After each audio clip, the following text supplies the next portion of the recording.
had to, I guess you would say, live in shame, because Absolutely. So do you feel as though it's a hypocrisy when you see Absolutely Christian folk kind of just coming super duper hard? Absolutely. Mm-hmm. Absolutely.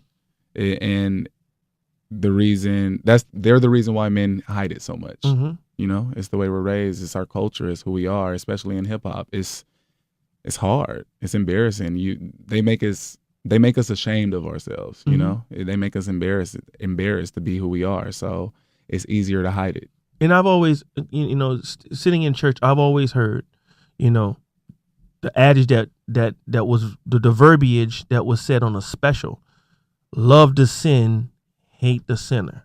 No, excuse me, hate the sin, love the sinner. Right. Do you see a hypocrisy in that, or you know what I'm saying? Like, what do you see when you hear that type of? Do you hear hate speech when you hear that? It's. I don't hear hate speech. The message I think is good, but nobody lives by that. Yeah. They hate the sinner and hate the sin. It's definitely a hypocrisy in that. So if one would disagree with a lifestyle, mm-hmm.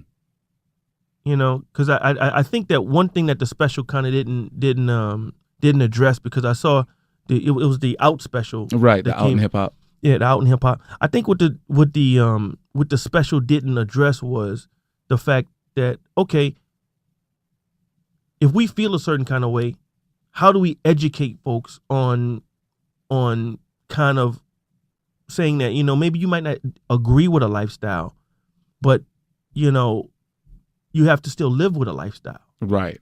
That's the conflict that's in here. Right. That is the conflict. I feel like Love and Hip Hop did an excellent job with showing my struggle. So maybe people who didn't understand it or thought that it was a choice or didn't agree with it can somewhat sympathize and see it's not easy. It's not what I thought it was, Mm-hmm. So for all the people out there who don't agree with it, who, just it turns their stomach. Hopefully they were able to watch my story and watch my struggle throughout the season and just say, man, like, I get it now. I get it. I get that it's hard, and just, if I was able to do that, even if I was able to change five people's minds or hearts out there, I serve my purpose. Here's the thing. That's why you're here. And honestly speaking, like, I don't think that folks, particularly from the LGBT community and whatnot, I don't think that they understand how we as straight people, or we as, come on, this country was founded on quote unquote Judeo-Christian values. Right. You know what I'm saying? You can't. Right. This goddamn country is what, 400? I don't know how many years. You know what I'm saying? How you gonna change your mindset? Right. Right. like that. Right. You know what I'm saying? We talking about a culture that's still saying pause. Who's your favorite rapper today of all time? Goddamn it! Of all time, my favorite rapper of all time probably Busta Rhymes. Busta Rhymes. But you don't see, because I thought you were gonna say something like Jay-Z, Nas, and those type of guys like that, because Busta. Because if you look back on the culture, I don't even know. Matter of fact, let's play some music and come back, because I want to know what you hear when you hear, certain terms when it comes down to hip hop. Right. It's Hip Hop Nation. It's Hip Hop Nation, straight hip hop hits, period. The Sarge and OQ Revue. Miles, A.K.A. Sub Rock, is here. What's up? And let me tell you something, man. When I saw that goddamn West Coast video, I saw goddamn Dub C and the rest. I'm straight West Coasted. Right. I didn't see absolutely. I saw straight, Absolutely. I saw the lineage of West Coast rap when I was with the fucking Dickies and shit. I'm like, hey, I'm an artist, man, and at the end of the day, that's what I want people to understand. Like, I get inspired by the beat. Where'd you grow up in L.A.? In South Central. So, I grew up watching. You red and blue and all that? No. It was. Because let me tell you something. Hey, when I go there, I stay in Beverly Hills. I ain't gonna lie to you. I stay by the Staples Center. I don't even venture off. Right. That's how scared I am. Well, people have addressed that too. We were doing from Friday the Smokey Craig look. Yeah. So I was supposed to be Smokey. He was being Craig. So okay. It was the Smokey Craig look, but. That's West Coast. What's the name of that? What's the name of that interstate? The 410? Is it the 405? The 405? Uh-huh. I was on the 405. I was just looking at shit that I said, oh shit, that's Crenshaw. That's La Hacienda. That's Lawson, huh? That's all the shit I hear on the rap records. Right. I'm not going there though. No, it's not even like that. Yeah. It's shit. just growing I need an escort. Motherfuckers say you need an escort.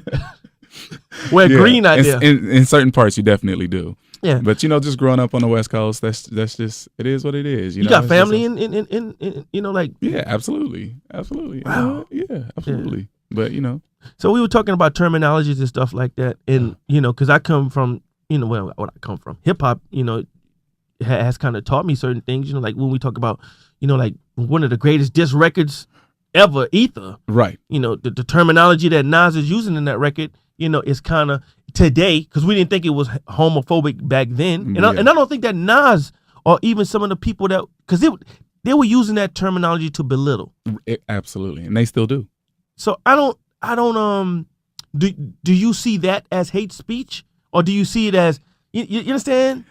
It's definitely hate speech. Absolutely, it's hate speech. And like you said, I don't think Nas was actually thinking of the LGBT community, but we've done it for so long. Like the best way to insult a man is calling him a punk or a sissy or a faggot. Yeah. That's just the way we are as a black culture, and it sucks, but it's the reality of it. It is what it is, and they don't know how many people they hurting or disrespecting. And yeah, it's hard, man. It's hard. So there should be a campaign.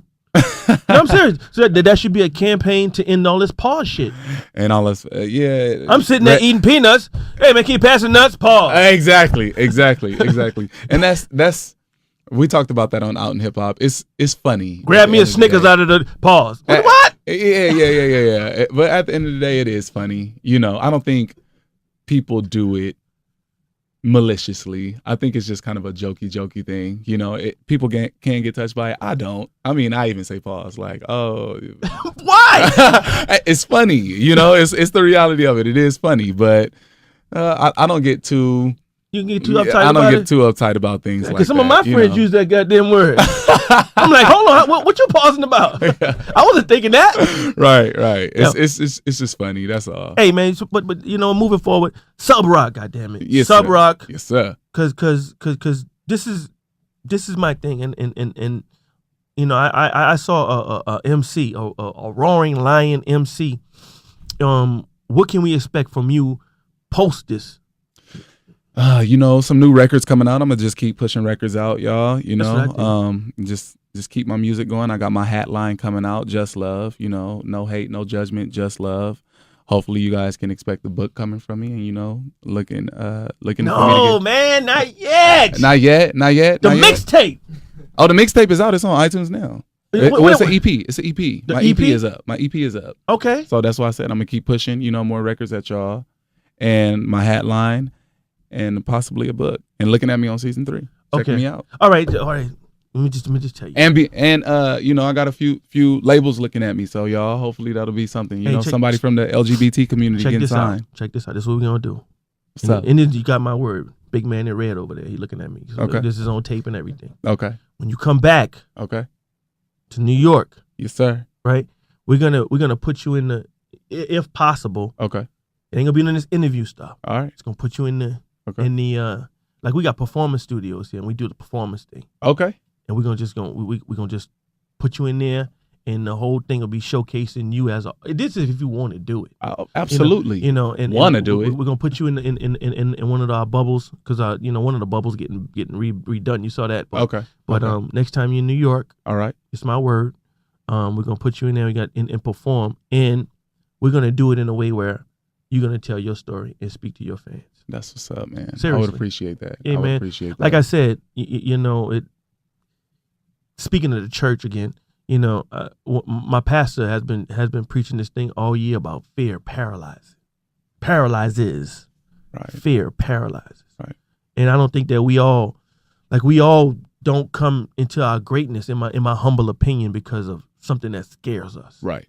And for you to do what you did, and for you to tell your story the way you're telling it, and for everybody to see how you're telling it and the conflicts that you have, that's like one of the ultimate acts of of courage. Thank you. So I Thank don't you so much. shit. What can stop you now? Man. Right. God damn. Ain't no more secrets, right? You know what I'm saying? My biggest fear, boom, out there. Hey man, thank you for having this conversation with me. Thank you for having me, man. It's a Sarge and OQ Revue on Hip Hop Nation.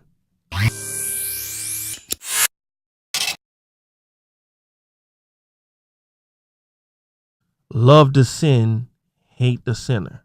No, excuse me. Hate the sin, love the sinner. Right. Do you see a hypocrisy in that, or you know what I'm saying? Like, what do you see when you hear that type of? Do you hear hate speech when you hear that?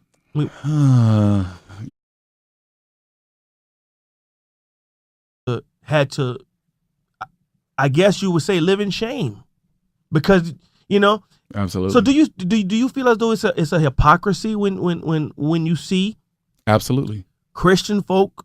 It's I don't hear hate speech.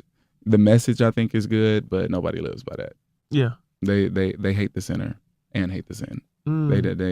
It's definitely a hypocrisy in that. So if one would disagree, they make us ashamed of ourselves, They make us embarrassed to be who we are. So it's easier to hide it. And I've always, sitting in church, I've always heard, the adage that was the verbiage that was said on a special, kind of just coming super duper hard. Absolutely. Mm-hmm. Absolutely.